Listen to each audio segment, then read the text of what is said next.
All right, everybody, welcome back to coverage here of the MagicOnline Champion Showcase. My name is Baumeister. That's Anuraag. We are really heating up this tournament. We have one finalist already, but Matthew Wright will have to play against someone. It's going to be one of these two players. Let's put up our head-to-head and get right into it because I am so excited. This is a World Championship match here. We have Andrei on the left. We have Kikidis on the right. And this really shows the battle of the online grinder that's been playing for a very long time versus the newcomer that, I mean, just blew my socks off in that last match. That was really impressive. So Andrei qualified via the leaderboard, and Popper for Kikidis plays basically every format. So not surprised that he got there in Popper or any other format at that. So let's take a look. We are going to be playing ourselves a mirror, but let's take a look at Andrei's deck list and look at Boros Energy. Tell us about it. Yeah, so this one's going to be pretty interesting because the narrative up until now, Corey, has been both of these players have looked at the metagame and sort of analyzed that Underworld Breach is going to be a big player. So that's why you can see main deck copies of cards like Surgical Extraction and double Thraben Charm. Now we're going to see whether or not this is going to cost our players going into the final round where, yeah, you may have beaten up on Underworld Breach, but you're playing against basically a version of yourself, and you really want to be well equipped to fight here. I will note that, with the One Ring now gone, you do have access to cards like Seasoned Pyromancer, and you do have access to cards like, Fable of the Mirror Breaker as well. Yeah. So these are going to be pretty critical in terms of balancing out the dead draws in your hand, getting Flages into the graveyard so you can exert them back into play with Arena of Glory and elements like that. Overall, as most mirror matches are, it's going to be pretty a pretty hectic match, right? We're going to really just boil down to the last few top decks, I imagine, as we are kind of close to that 50-50 matchup here. So really key cards here that I'm seeing are the 4 Seasoned Pyromancers here from Andrei to help navigate. And even though we don't have Static Prison, there is the 1 copy of On Thin Ice that should be good alongside the 2 copies of Thraben Charm as well. Yeah, agreed. So let's check out the list, which I think I like a little bit more here from Mogged's side. It's so close, though. Here's Mogged's deck list, and I think the biggest difference here is they not only didn't agree on their three drops, they almost completely went in the opposite direction. Mogged playing Fable, Andrei playing Seasoned Pyromancer. I think they're so close because, yeah, sure, maybe with Seasoned Pyromancer you get to discard cards right away, but Fable, by the time you untap, you get to discard already. So if you want to put a Flage into the yard and bring it back on turn 4, both of these decks can already do that. So I think that is really cool. Minor differences here. There are less Blood Moons in Kikidis' main deck, and there is less cards like Surgical. So I would put the small advantage to Mogged, wouldn't you say, Anuraag? I absolutely agree with you. I think the corner case scenario is where, like, you look at the delta here, and these are the kind of things that matter when you're battling in these sort of mirror matches. Like 2 Goblin Bombardment on this side versus 3 that we saw in the prior deck list. If we're able to get our synergies online from Andrei's side, perhaps there's a world where, we see that sort of take over the game. But looking at this from the bird's eye view, I really do feel like Mogged's deck list that we're looking at right now is the one that's going to come out ahead in this matchup. Yeah, absolutely. But even when we're saying that, it's minor percentage points. The core of the deck is intact. So it's Kikidis, it's Andrei. These two are playing out for a World Championship spot. Let's jump in. All right, here we are down on the battlefield. Andrei won the die roll, but basically mulliganed because he has a Surgical in his hand. But the one thing about that, the one thing that still leads me to believe that Surgical is not that bad is getting rid of your opponent's Flages actually seems kind of nice. Yeah, it's actually not the end of the world. And I also kind of want to look at the irony here. Like, we had it against Canister and it was like the best card we could have possibly had here. And, here it might be close to one of the worst cards. That being said, leading with the turn 1 Ragavan, having a Thraben Charm here to sort of push yours through is going to be quite powerful as we see a second Flage as the top deck.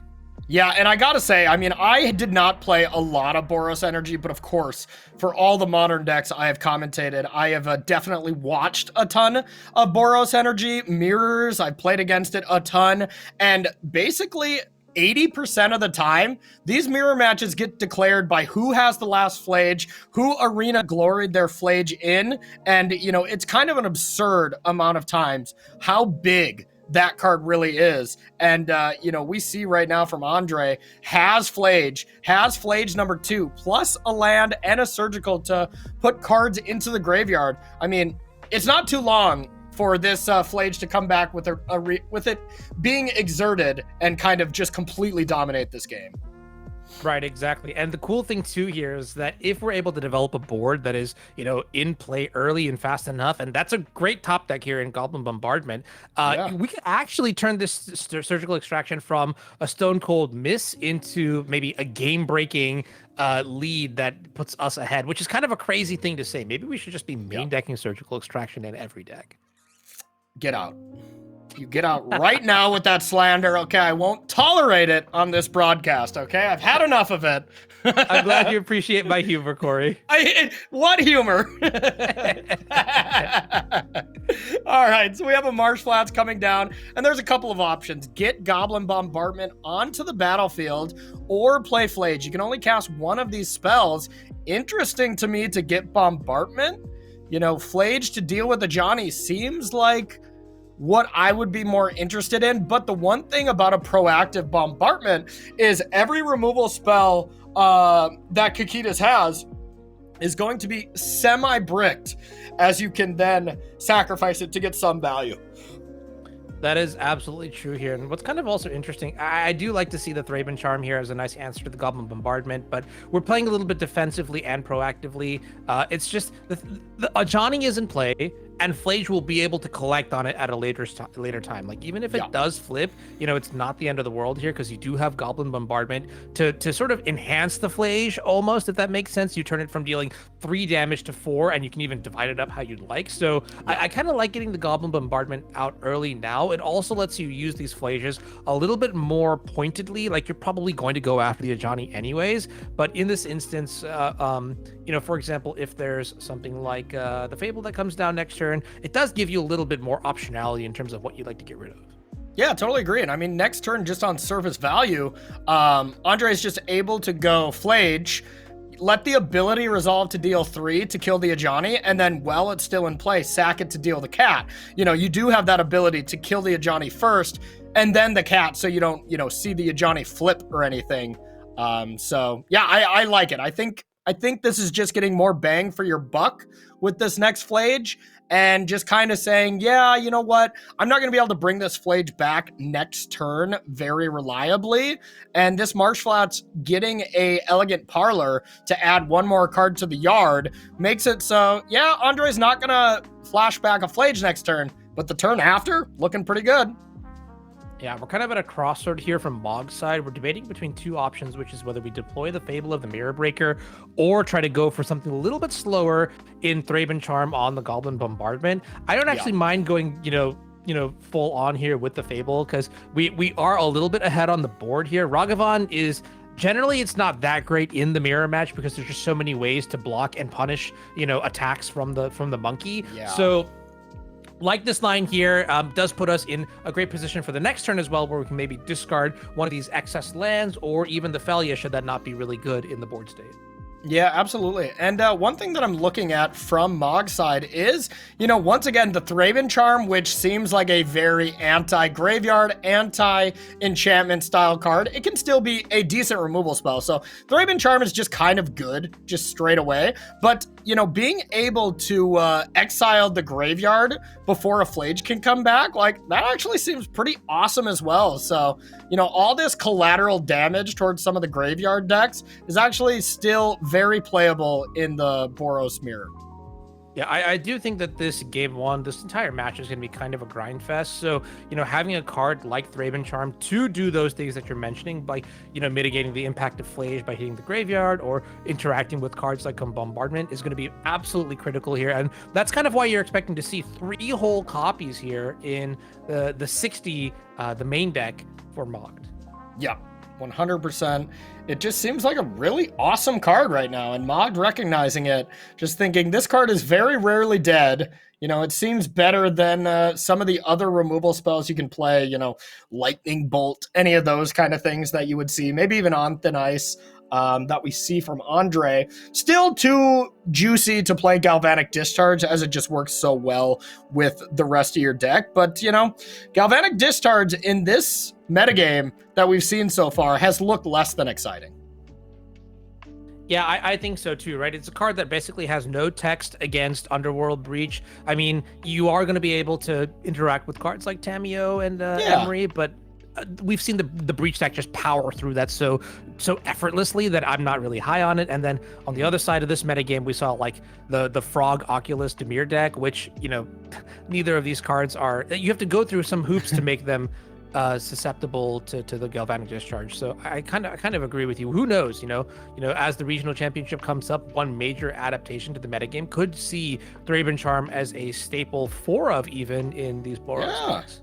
Yeah, absolutely. I mean, you know, and then don't even get me started on Galvanic Discharge against the Eldrazi decks. I mean, it's just laughably bad there. So, yeah, I mean, maybe that shouldn't be a 4 of, you know, as a stock. But then once again, you play against a, you know, an aggressive deck. You play against any kind of creature ramp strategy, something like that, and Galvanic Discharge, of course, is going to look amazing. So there is Flage dealing with the Johnny and the Cat, stacks it correctly, as I kind of figured he would. And now with Arid Mesa, Flage coming back from the graveyard is online, so we'll see. Almost assuredly, there's going to be something done with it with that Thraben Charm, but we'll see exactly how Kikidis wants to deal with it.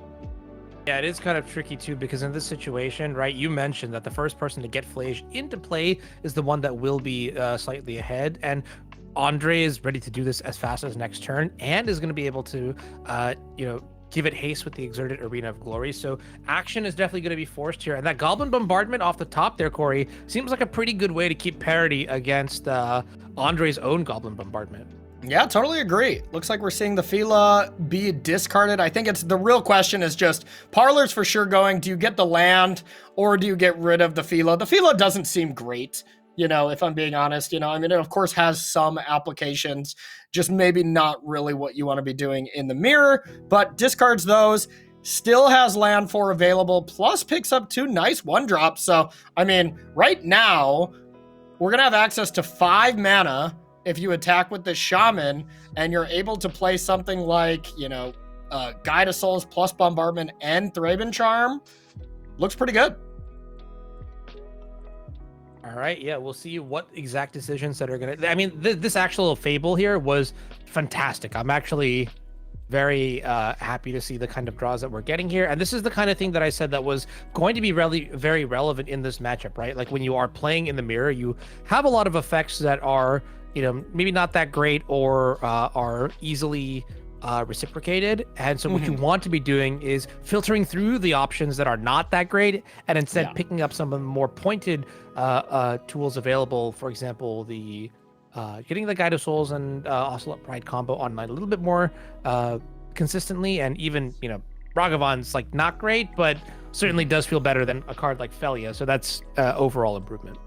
Yeah, exactly. It comes down to a lot of like the early creatures. There's a lot of removal from both sides. So, you know, you see those kind of creatures either block, bounce back and forth from each other in the mirror match here. And then the winners of these games are really like who draws the late game Fables, who draws the late game Pyromancers, and then who does the Flaging.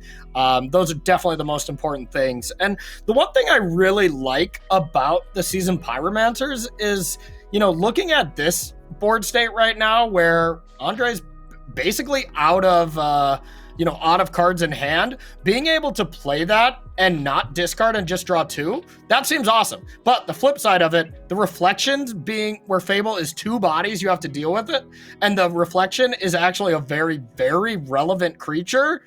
That's a plus for Fable. So I really don't know what to believe as which one's better. Ooh, this is kind of interesting too. Something that I had not quite yet thought of. Do we tap the single red mana with the intent of just like casting? There's no way we're actually casting the Ragavan here. The Ragavan does not seem very good, if we'll be honest with you. but I'm wondering if there's like a weird trade that we could line up that is, beneficial to us either way. Eating with the Goblin Shaman, attacking.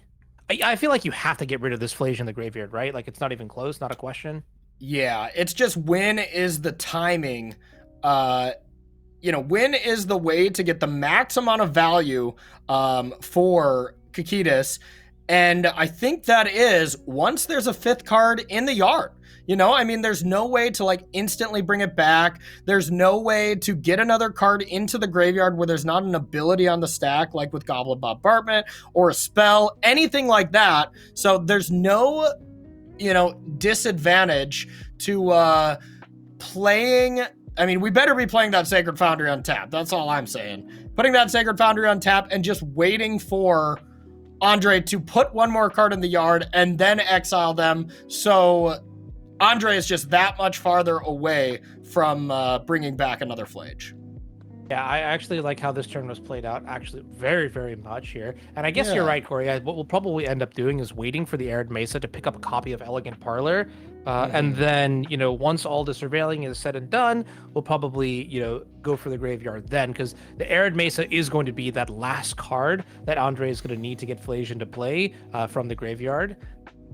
So we are kind of like priced into making a game action here now. Yep, totally agree.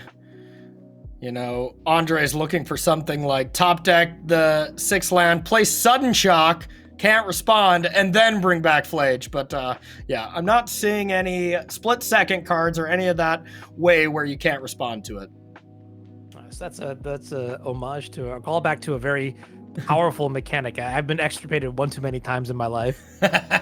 Yeah, what a I don't know. I didn't like that mechanic. I didn't like it at all. Let me respond. Let me play. Yeah. I'm with you on that, yeah. Interesting. Okay. Pausing on the end step here, and I'm wondering if a priority is here with Andrei, so actually just debating whether or not we should be getting the parlor. Using the Arid Mesa? Yeah, I think you still do it. I think you do it. Okay. Maybe you don't. I don't know if it really matters. It's all about the graveyard count, but, now Andrei's going to wish he did, I would think. So this is kind of cunning, actually. Maybe Andrei's got some tactics here with the snow-covered plane finally drawn. You could try to sack the Ragavan here to the Goblin Bombardment and immediately, retaining priority, slam the planes and buy back the Flage. Maybe the way the board state is represented right now, Mogged is like, oh yeah, there's an Arid Mesa that has to go to the graveyard. Oh no, there's a treasure token. Yeah, I was gonna let you finish, but I was cooking. I tried.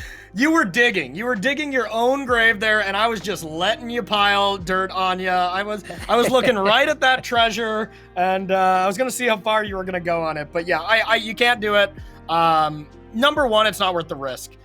From Mogged, the fact that if that Flage comes into play, the game ends, and all Andrei would have to have is a untapped land if that treasure wasn't there. So it's just not worth the risk in any way, shape, or form. We're gonna see at end of combat or after damage this Thraben Charm getting rid of the graveyard here straight away. But with how this worked out, the one nice thing I will say from Andrei's side is he did maximize the amount of cards that he will have in the graveyard after all this settles.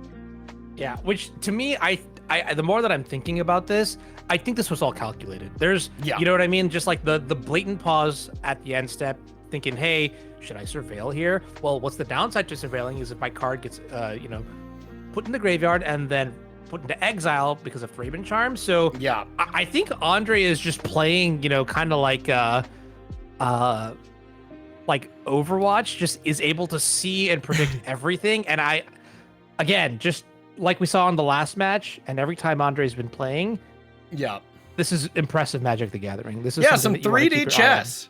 Some 3D chess, that's for sure, is really doing it. And I think both players have just played this game very flawlessly. Makes sense why they're both here. And, regardless of how this match goes, one of my big takeaways is going to be Andrei Klepatch here just really impressed me, making the finals twice. up against a lot of much more experienced players, and like not really seems frazzled or anything like that.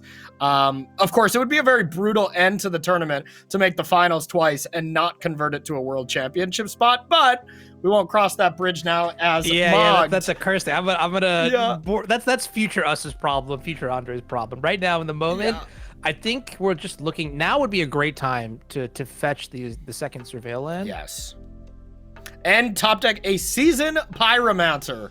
I think is exactly what we would want from Andrei's side, and same with Mogged. Mogged would love a Fable to get rid of that Goblin Bombardment. The Goblin Bombardment was probably the worst possible draw. Yeah, I think so too, right? It's like great to have as the first copy, but the downside to playing it, why you don't see 4 copies in a lot of these lists, is because if you have 2 of them, like you're just so unhappy because the second one functionally does nothing unless your opponent has a removal spell or something for the first copy. It's just not great. So now, as it stands, right now, Andrei is really on Flage and a Dream with the Arena of Glory, which is a good plan, but Mogged, already on the battlefield, has the ability to go Reflection on Guide of Souls, get an energy, and if, God forbid, he top decks another creature and can get more energy to send this Guide of Souls to the sky, I mean, we're just cooking right now. So Witch Enchanter is so absolutely interesting here because you don't want to put more cards into Andrei's graveyard. Like if you get rid of that Goblin Bombardment, the Ocelot Pride will die as well here, more than likely. Maybe you'll sack it right away. And then that Surgical is the 5th card. And then you're able to Arena of Glory back a Flage. So I think this would be such a sick play if we see Witch Enchanter played and not actually destroy anything. Yeah, destroy the treasure, I guess, but I'll also mention, Corey, like you just gave a beautiful scenario of how Reflection of Kikidis and Guide of Souls could be backbreaking here from Mogg's side, and I think he drew literally the one creature that just doesn't work with that exact plan that you described because we won't have enough mana to clone and play the Witch Enchanter. I feel like I'm guilty of that many times where I'm like, I just need a land, any land, and then it's like a tap land, and I'm like, no, I should have said something else. Sorry, I didn't specify. Dang it. Yeah, so right now you're totally right. You have the option to play the Witch Enchanter, blow up a treasure. I mean, I think the worst play that Mogged could do right now is Witch Enchanter, target the Goblin Bombardment. I think that looks like a juicy play from the outside, but I think that is the biggest trap play that we would see here.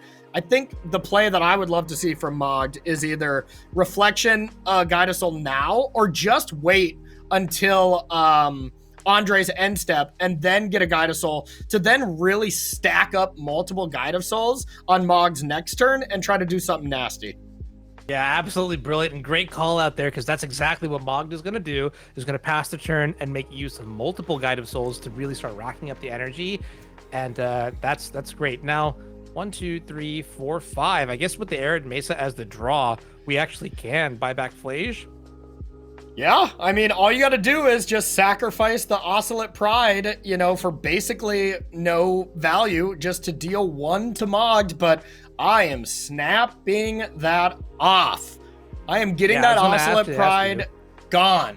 It'd already be in the graveyard. I mean, now, the one thing that he is trying to play around is how to play around a second Thraben Charm, and I think at this point, you start with a Surgical, and you hit. Honestly, I don't even think I'd go for Thraben Charm because if it's there, it's going to get cast. I think I would go for a Johnny. Ooh, you read my mind. Yeah, a Johnny with the Goblin Bombardment already in play is going to be one of the best top decks that you could have from Mogg's perspective. That'll flip the game upside its head. So I like getting rid of it here. I don't know if there's any consideration to necessarily using the treasure token. I think we're in a position where, you can just pay the 2 life. But Flage is kind of interesting because the math works up where it's like 3 plus 3 plus 6 plus 3 or whatever. It's 15 if you get to exert it and play from your hand all in the same turn. So I don't know. The swings are kind of something to think about here, but I'm gonna let Andrei figure it out whether or not we should use the token. And he does decide to pay the mana cost here. Yeah, and honestly, I just love that as well. Like, sure, you're going to go up to a lot of life if this works, and I think hitting the Thraben Charm is totally fine. Like, it's totally reasonable. It would get cast, but basically this is just saying, if you draw a Johnny, I'm not that afraid of that anyways, so might as well get rid of one of the very few removal spells that could deal with a Flage once it's on the battlefield. Andrei's going to see the great news. No more Thraben Charms and nothing in hand of any relevance. Now we're going to see Flage come back. And I think Andrei is pretty priced into just dealing with both of those creatures. And, basically Mogged is going to, not lose any life because he'll block with the reflection of the Guide of Souls. But meanwhile, all that happens, you wrath away Mogged's entire board, and you get to have the best creature on the battlefield that will be game breaking. So after all is said and done, then Andrei is going to be pretty firmly ahead. I would think so. But, one top deck of Static Prism, and we're just at parity, and if anything, just straight at parity because, there wouldn't be any other spell cast from Mogged. So one Static Prison off the top here from Kikidis, and we're going to be right back in it. I'm not surprised to see, Corey, that you're saying all this. This game does really feel just like it's every draw at this point is going to be very, very impactful. And that's just the nature of the matchup and the kind of cards that you're having, where you're very good at trading one for one, and then finally that one haymaker that makes it through. In this case, it's going to be the second copy of Flage. It's such a big deal. It's such a big deal. And not even in this case, always. It's always Flage. I like every single match I've commentated with a Boros mirror match. It's like, oh, late game Flage. Well, that's going to do it. It just comes down to just being such an incredible card. We can do some nice stuff here where you get to make a copy of this Guide of Soul, sack the reflection, no life gain from Andrei, sack the other Guide of Souls when you attack, no life gain. So that's another reason I really liked paying the black with the treasure. You already have 5 mana. The only thing that punishes Andrei is if you top deck Seasoned Pyromancer into a 3-drop, but you're going to win the game anyways then. If you don't have enough mana next turn to cast all your spells, Mogged is just going to scoop, Yeah, exactly. And you know what? I'm looking at this and I'm trying to figure out where was the scenario where things started to fall apart. I may not have the answer to that exactly, but one thing I do know is that one turn where Andrei decided not to fetch with the Arid Mesa is really coming back now, because those two cards that were surveilled off the Elegant Parlor and the Arid Mesa itself are what is having this Flage in play a turn sooner. So quite honestly, just really tight gameplay here from Andrei. I didn't even think about that. You are so right. Just the perfect amount of resources here to be able to still be in this. Incredible. You make a great point here. And sure, that is a brick. Definitely needed. Andrei can attack. I would love to see him still kill that Witch Enchanter as the only way to lose your Flage is maybe top deck on a Johnny, sack your whole board, deal with Flage, which is not a great answer anyways, but I like controlling the battlefield, line up a lethal spell or a lethal attack next turn and force Mogged to draw it. Mogged doesn't, and game 1 here is going to go to Andrei. And Andrei is going to be 1 game away from making it to the finals for a rematch against Matthew. Yeah. Oh, yeah, this could be a Flage. This could be a Flage. Oh, my God. Oh, my God. I totally didn't see that was possible. I will shut up. Because that was insane. What? Wow. Oh my gosh. What? Oh. No, that's why Mog doesn't lose. That's what is the percentage chance of that even happening? I mean, how many cards did we have in deck? Is there any energy? There's no energy.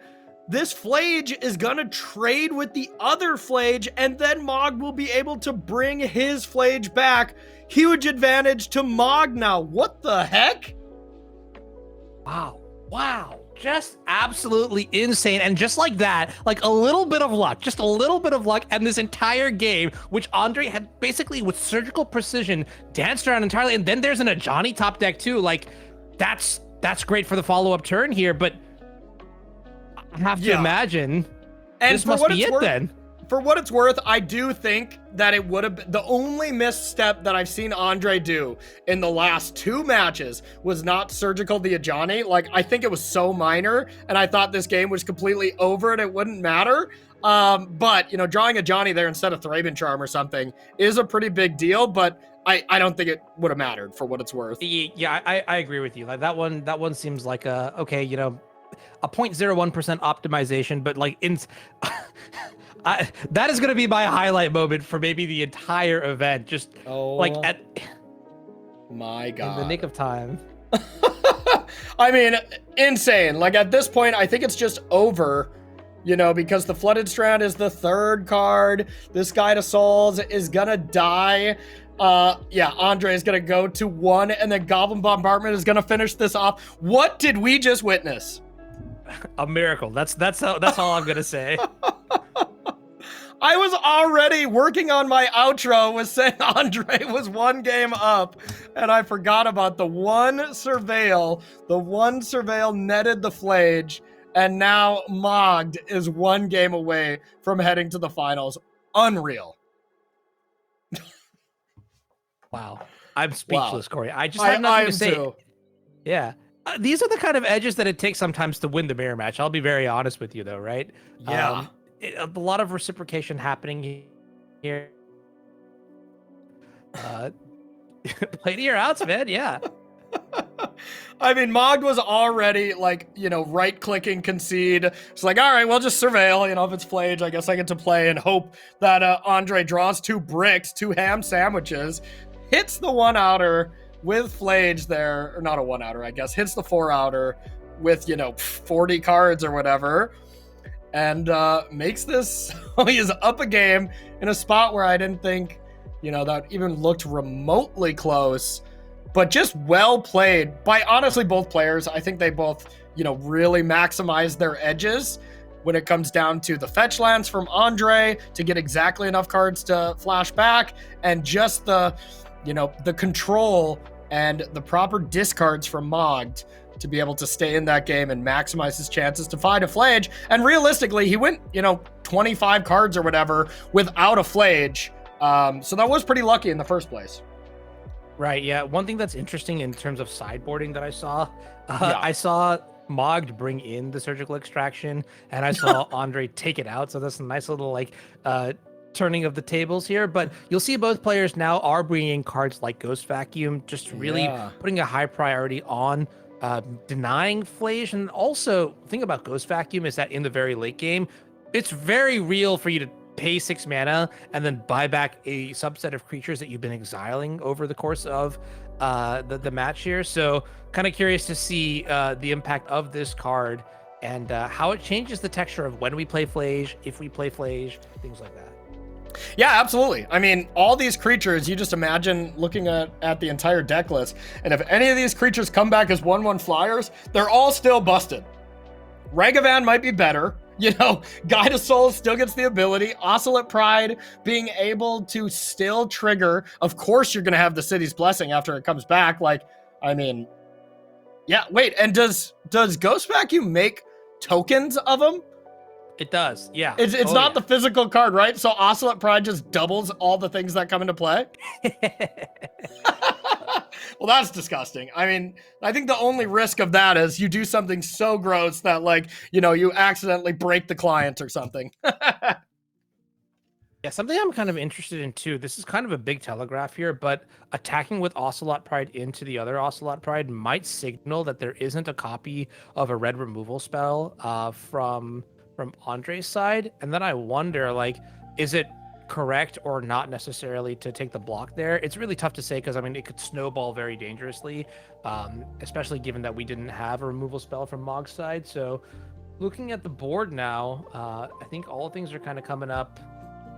Andrei with the Seasoned Pyromancer. Now we're attacking with Felia, flickering, going very, very wide. Yeah. No, I think the Oscillate Pride thing is just so forced, you know? Like, if you attack, your opponent has to block. It just, there's no scenario that they really don't, just because, well, you know, like, they're going to get the 1/1s, and then there could be a scenario where you go Goblin Bombardment, sack your 1/1, and kill Oscillate Pride. Like, that's just a beating. You can't let that happen, you know? I'm shocked that we're not discarding 2 land here. Yeah, like what? That I didn't love at all. Like, keep the Seasoned Pyromancer in your hand. Get rid of the 2 lands. In my opinion, you know, like have some more longevity here to go into the late game. But getting rid of the Seasoned Pyromancer there, like this hand looks so bad right now from Andrei. Of course, it's kind of bad luck. But if it was 1 less Arid Mesa and 1 Seasoned Pyromancer, you're like, yeah, it's fine. You got 2 cards to discard. Yeah, I wonder if the reason that we did it is because we were really like looking at the 5-mana flashback ability, but that's so slow. And you already have one in the yard. Yeah, yeah. So I am kind of curious to see what Andrei's inspiration was for that specific play. Maybe he was just hoping to draw into something that wasn't additional lands. So he discarded 2 Seasoned Pyromancers that turn, you know? So like at what could be in his hand right now is 2 Pyromancers and a Marsh Flats. I really am questioning that play. Oh, wow. And yeah, look, now it's going to just exacerbate upon itself here as there's the 4th land here that Andrei has. And this is the kind of draw, just a couple bad top decks after a decision that snowballed into losing a game and forcing a game 3. So yeah, we'll see. Yeah. We'll see if this is just a little bit of bad luck or if Andrei has a plan and a method to the madness, so to speak. Yeah, because I mean, now, you know, you'd have 2 Seasoned Pyromancers, 2 lands. You start by playing a Pyromancer, discard the 2 lands, see what you hit, and kind of go from there. Like, yeah, you're flooded, but you could still mitigate it with those. So, yeah, not great. Now I think Andrei needs to channel his inner Mogged and turn that Arid Mesa into a Flage. If that happens, Corey, I'm just going to tell you right now, point blank, I'm going to lose my mind. I will lose it too. Yeah, I will absolutely lose it as well. So far, that was still the moment of the tournament for me. Incredible stuff. Yeah, and I think here we're also going to see a little bit of how this Ghost Vacuum is pretty good. I mean, being able to chip away at these Seasoned Pyromancers is not a joke by any means, right? Like, you get to get 2 of them, one on the main phase activation, and then another... well, I guess it's going to be tricky. You're going to have to play a little bit of a cat and mouse kind of game here to tag a second one. Yeah. In the meantime, I guess we'll see what develops here. Probably just playing the Ajani and the Ghost Vacuum and calling it a day here. Yeah, the one thing that Andrei has going from this is kind of an outside scenario, but you can go Arid Mesa. You know, if you hit Flage, it's kind of awkward because I'm guessing this Ghost Vacuum is going to come into play, right? So you would kind of not want to do it. So something that may be crazy, but maybe at this point, Andrei's only out because, I mean, at this point, you really need a Flage to come into play or you're dead. These putting two 1/1s from Seasoned Pyromancer into play is just not good. So one thing I would like to do is Arid Mesa here. Sure, you could get the Parlor, but you don't actually want to see Flage right now. Because it would be put to the graveyard immediately, I would honestly just like, you know, that's fine. Now you can go untap, sack Arid Mesa, get Parlor. If you flip Flage, you can put it into play before there is an opportunity to be able to do anything about it. Okay, Chain to the Rocks is the top deck here. So that's where I would start. Right. Doesn't really line up too well against Ajani, especially after... the Avenger side has, you know, upticked on the team. Yeah. I think Andrei is basically dead in this game if he does not surveil a Flageon. Sure, it's tempting to want to go with these Seasoned Pyromancers and think that you can win a long game, but you're looking across the table at a Flage right now in the yard. So the only way you're going to be able to remain in this game here is to get lucky and surveil a Flageon to the yard, in my opinion. I think so too, right? Because if this Flage comes into play from Mogg's Graveyard, which we know is going to happen, right? Yeah. Flooded Strand is going to be card number 4. If it picks up an Elegant Parlor, that would be card number 5. We also just have Arid Mesa in our hand already. Yeah. So all things considered here, you know, it's looking really grim here. It's looking really grim. And I think Andrei's pausing there because he's recognizing, like, yeah, maybe I should go for it, but oh, you know, what are the odds? Well, I'll tell you what the odds are. We just saw it from Mogged not too long ago, and it was about the same amount of cards. So, you know, I would have went for it, but I don't know if it's going to matter at this point anymore. And like, so the thing is, you don't even have to do this now, because once that ability goes on the stack, the ability goes on, so Ghost Vacuum doesn't interact anyways, so a little hasty there, I would say, as well. All right, here's the Elegant Parlor. Quite frankly, I'm not even sure what would be a good card to put into the bin here. Anything, so Flage can, unless I see Arena of Glory, I'm keeping that on top, and I'm sacking the Arid Mate. Oh wait, you can't do that, never mind. But, you know, that's like the only card that would be kind of tempting. Wow, oh, the nuts! He put a card into the yard and then drew Arena of Glory. Mogged, Charalampos, sorry if I'm butchering your name, but Kikidis, you just locked up a spot into the World Championship, almost assuredly. I mean, that kind of draw is just such GG. Really well played. Of course, we saw him get, you know, very quote-unquote lucky. Didn't see a Flage for the majority of the game, so that's why I put the air quotes around, as you're going to find it eventually. It was just in very dramatic fashion. And then this game was just the 100% Mog show. Yeah, I mean, you're kind of like ghostwriting the narrative of this game, where you're like, oh yeah, if there's an Arena of Glory, I'm down for it. We see the Guide of Souls get binned and immediately just rewarded with the Arena of Glory top deck. I don't think there's really a way for Andrei to come back, and it's kind of heartbreaking that we were so close both times, you know, in the 2 segments of our event here. Yeah. We'll see maybe if there's some sort of draw that gets us there, but I don't know, Corey. I'm not really seeing it here. Yeah, I mean, the Chain to the Rocks for the Flage, step 1. You know, I mean, that gets us to a spot that's very interesting, you know, but on top of that, Flage as an out is kind of taken away. So, all right, here is kind of what I think Andrei has to do. It's Chain to the Rocks Flage, and then do that Elegant Parlor play and hit a Flage. You know, like what we could have done last turn if we hit it. I think you have to do it this turn.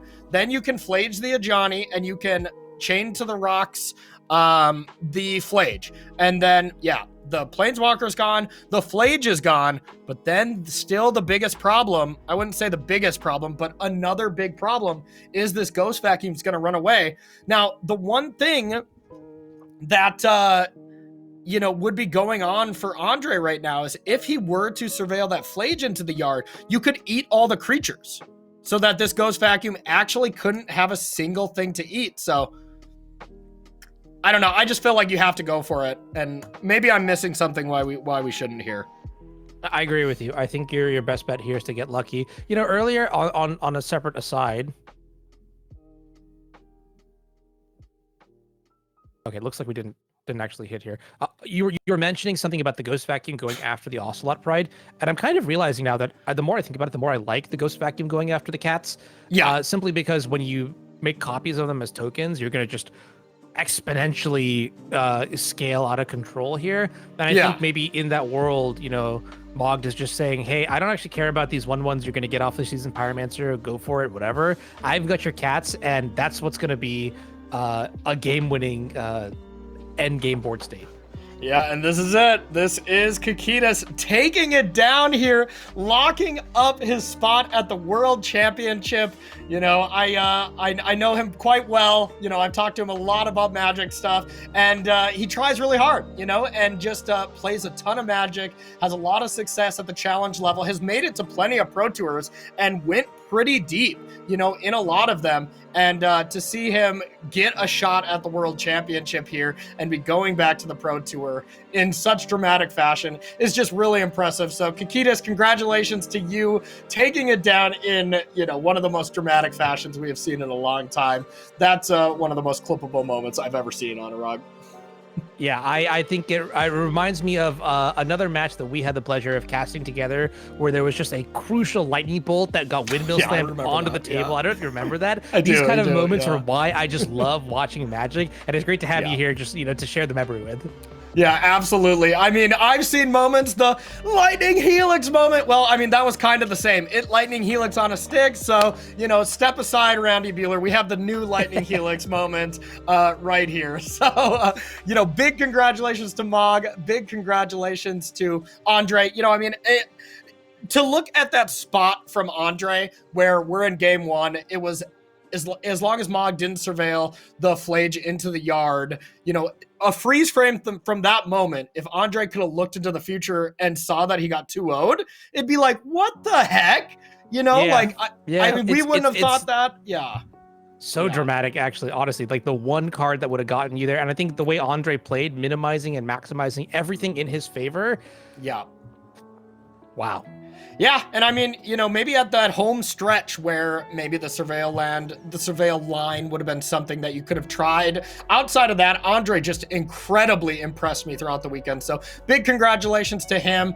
I'm sure we're going to be seeing a lot more of that young magician here ready to do some work. So there's only one match left, Anuraag. It's going to be an exciting one. It's our grand finale. But before we get there, let's give away some more play points. If you want to top deck like a champ, or better yet, surveil like a champ, like one of our co-grand finalists here, win some play points. Talk about what your favorite moment is below, and I have a feeling I know what it's going to be from this round. You know, I'm just guessing what y'all's favorite moment is going to be, but we're going to pick a comment from below and we're going to message you, and you're going to win 500 play points here, thanks to Daybreak and MagicOnline. Big props to them for just making it rain play points on all of y'all all weekend. So yeah, once again, big thanks to them for running this. We're gonna take ourselves one last little intermission, and then on the other side of this, in the next video, we're gonna have the grand finals here of the MagicOnline Champion Showcase. See you there.